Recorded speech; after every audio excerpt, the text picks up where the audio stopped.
Alec Lasley now with us from the Hoosier.com. How you doing today, Alec? Good. How are you guys doing? Doing good on this Friday. Dustin Schutte also with us from Outsider.com. Obviously, Indiana, massive win at the State Farm Center last night against the Illini, 80-65. Trace Jackson Davis really asserts himself, 35 points. Jordan Geronimo continuing to elevate his game. What are kind of your opening thoughts on what happened last night? Yeah, I think it was, we've spent the last, probably 2-3 weeks talking about how teams have really looked to take away Trace Jackson Davis, double Trace on almost every touch. And Illinois did the entire kind of opposite game plan of that and basically said, hey, you try to beat us and we'll see what we can do. And obviously he was absolutely dominant from start to finish. But, it's very head scratching kind of what Brad Underwood was trying to do. This was kind of the first time that we've seen Trace be able to take over a game against Illinois because of no Kofi Coburn, and he was able to do that basically from the tip. Right? I mean, started off 6-6. Started off, I think it was 9-9 before he missed his first shot.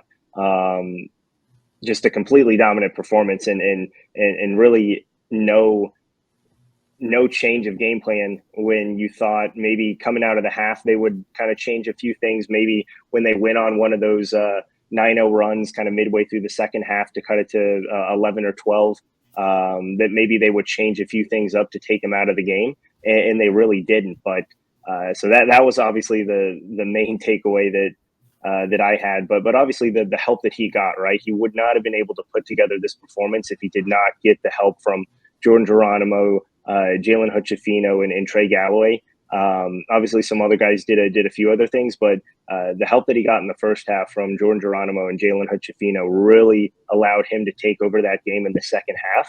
And I think Illinois did try to take away those two guys in the second half. I don't think either one of those two scored after halftime. Jalen, I know, didn't score, only had, I think, 1 or 2 shot attempts. So the way that Indiana kind of structured their offense. We heard Mike Woodson talk after the game that 80-90% of their plays were directed towards Trace, and obviously he was able to fill up the score sheet every single possession. It was a good all around performance. Obviously, a few things that still need to be cleaned up offensively, but all in all, right? I mean, I think you look at the last 2 games, and now you have to be excited and a little bit more energized than what you were, at this point, maybe 2.5 weeks ago. And anytime Illinois made a run, I think that based on the things I saw on Twitter, it felt like, oh boy, this is going to be the Iowa game all over again, where Indiana got off to a hot start, playing really well, and then Iowa was able to creep their way back into it. But Indiana, anytime Illinois made a run, Indiana was able to withstand it, regain control of the game.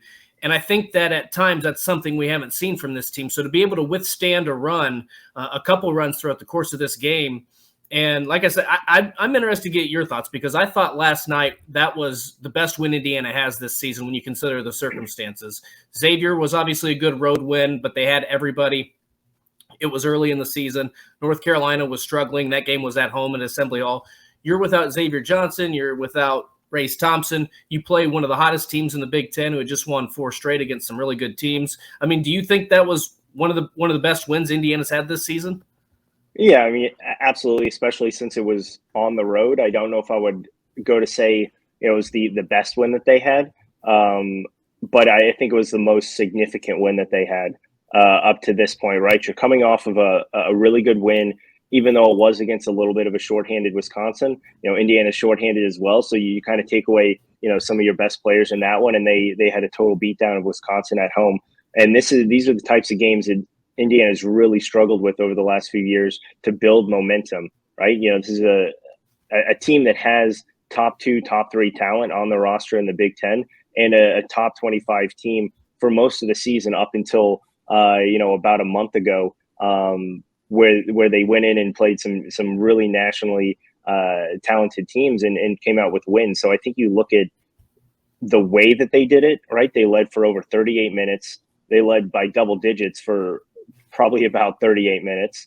And there never really seemed a time outside of maybe around the 4-minute mark where Illinois really started to pull up their defense to a full court pressure, that you felt Indiana was out of control. And, that's significant when you look at the guys who are obviously playing major minutes still are not probably going to have to do that later in the season, assuming you get Race Thompson back, which is obviously the assumption at this point, and assuming you get some sort of form of Xavier Johnson back at the very end of the season, right? These types of games are extremely important to build not only that confidence for some of these young guys, especially if they string together a couple of performances like we've seen now with Jordan Geronimo, but just the way that they did it now, right? The 2 straight absolute beatdowns for really good Big Ten opponents. And, they did it in a few different ways, right? They did it offensively last night, did it defensively against Wisconsin, and they're showing now those different tweaks that they're able to make. I think, I've been very critical of Mike Woodson making in-game adjustments, coming out of timeouts, and his difficulty to put together some sort of true play. And I think last night, the way that he not only game planned, but the way that he was able to put together really, really significant strings of possessions after timeouts, I think was extremely important moving forward. But yeah, so I think super and very significant win. Not sure if I would say the best win, but kind of throwing all those pieces together. Obviously, a game that you're going to look back on and say that could be the turning point in Indiana's season.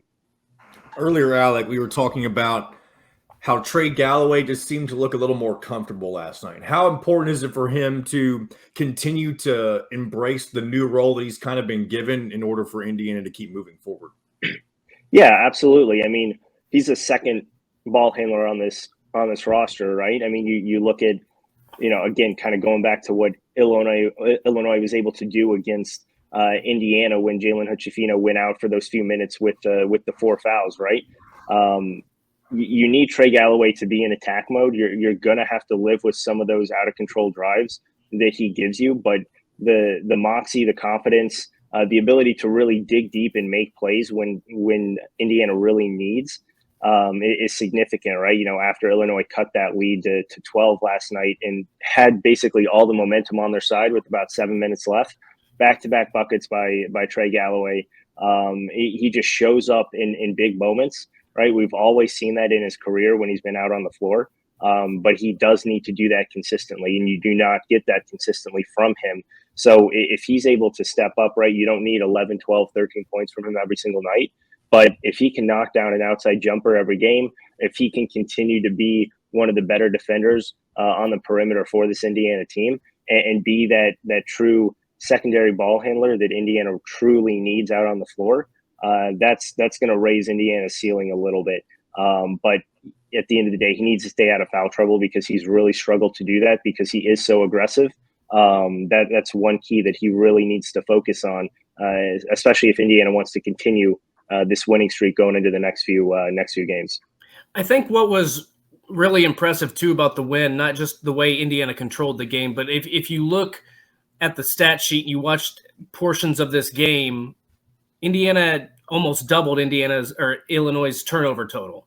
They doubled the foul total. So when you look at that and you think back to Indiana's season, that's a game that they probably lose by 8 to 10 points at least, especially on the road.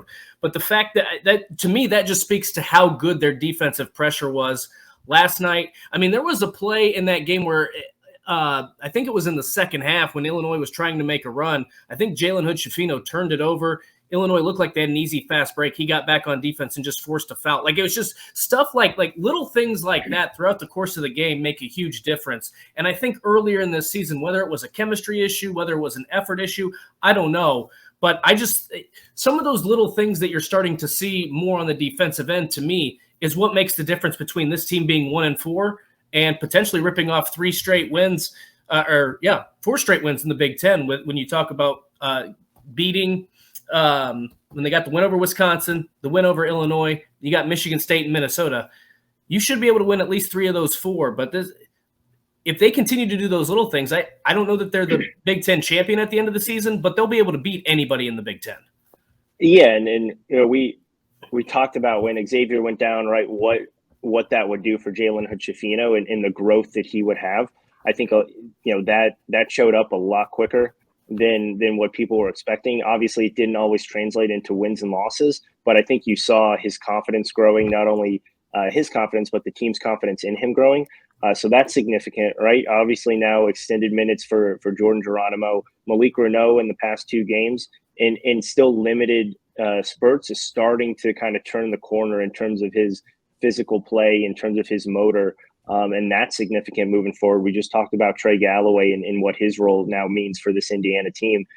So when you get these guys back at whatever point in the season that is, the toughness that Indiana showed in the past 2 games, the ability to really withstand runs, which has been so critical to this team over the last year and a half, is something that you can really build on. And now you throw in either one of those 2 guys, Race Thompson or Xavier Johnson, even if that is, let's say, in limited minutes when they do come back and they don't have the same role as before, that's just going to be an added boost to what the team's getting right now with this roster, the way that it's currently put out there on the floor. And I think you have to do tip your cap to Mike Woodson, obviously, for getting the change in this team's mindset when they really needed it most, right? I mean, they talked about how their backs were up against the wall against Wisconsin, and it truly was, right? I mean, they had gone from number 10 in the country a couple weeks ago to now obviously unranked, dead last, tied with Minnesota at the bottom of the Big Ten, and really searching for anything. Did not have the toughness, energy, enthusiasm that you really need to have to compete at a Power 5 level, to compete in any kind of level in college athletics. And they really turned that around, and that's now kind of their calling card for the remainder of the season. So as long as they continue to do those 3 things, they are a team that could theoretically, string off one of these big runs that we've seen a lot of these teams do kind of around this time and start moving their way up the Big Ten ladder. And now this Indiana team returns home to Assembly Hall later this weekend, take on a Michigan State team coming off a good win against Rutgers. What are some of your thoughts on what needs to happen in order for Indiana to keep this win streak alive, specifically against Michigan State? Yeah, I mean, it's going to come down to that backcourt. I think Michigan State is going to double Trayce Jackson-Davis. I think Tom Izzo always has great game plans, especially when he goes against some of the better players in the conference, in the country, of at least trying to get them uncomfortable. Not to say that he always is able to take away their games, but he makes them truly feel uncomfortable and makes those other guys beat them. So, the way that Tyson Walker, AJ Hoggard have been playing for Michigan State, they've really raised their level since the start of this season. And that was the big question mark for Michigan State this year. What were they going to get out of that duo? Were those guys going to be able to step up, knock down big shots when needed? Obviously, we've seen what Tyson Walker's been doing over the last few games. Continued that last night against Rutgers as well. So if Jalen Hood-Schifino and Trey Galloway are able to win that matchup, right, that's going to obviously set Indiana up for extreme success when you look at what Michigan State has in the front court, and that is nothing compared to what Indiana has in Trayce Jackson-Davis. So if Indiana can keep the careless turnovers to a minimum, something they were unable to do last night, and deal with some of that really, really powerful ball pressure that Michigan State's going to bring in the backcourt, that's going to be the key factor in Sunday's game. Well, and what's going to be interesting to me, Alec, is I understand this is a completely different beast, so bear with me here. But, I mean, Zach Edey had a career day against Michigan State. Everything they tried to do, he eviscerated them in the paint. I'm not saying Trayce Jackson-Davis is going to do the exact same, but it seems to me like maybe their interior defense, or at least the game plan they had against Purdue, didn't quite work. So that is going to be interesting to me. I mean, do you think that they have the same, Indiana's going to present a similar challenge in that facet, and that Trayce Jackson-Davis, like, he can, even though he doesn't have the same size as Zach Edey, when he's on, he can dominate a game just as well as anybody in the Big Ten. Yeah, no, absolutely. I think the one factor which is going to be interesting to see kind of how Michigan State plays it is now the increased passing ability of Trayce Jackson-Davis, right? Mm-hmm. Over the last month, he's really turned into a very talented passer.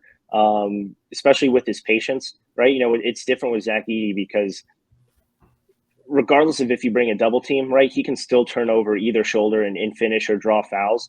That's a little bit different with Chase Jackson Davis at times, but I think what he makes up for in that aspect is that passing ability. And so I think you're going to see somewhat of a similar game plan that they had with Zach Edey, but they're probably going to bring doubles at different times from different areas, drop down from some of the guard positions, and potentially make some of those wings shoot the ball. Probably not a Miller Kopp, right? But Tamar Bates is really struggling from the perimeter, so try to force him to make some outside shots. Obviously, I think anyone would rather take a Trey Galloway 3 as an opposing defense than one-on-one with Trace Jackson Davis. Right. Obviously, Trey's really morphed into a much better shooter this season.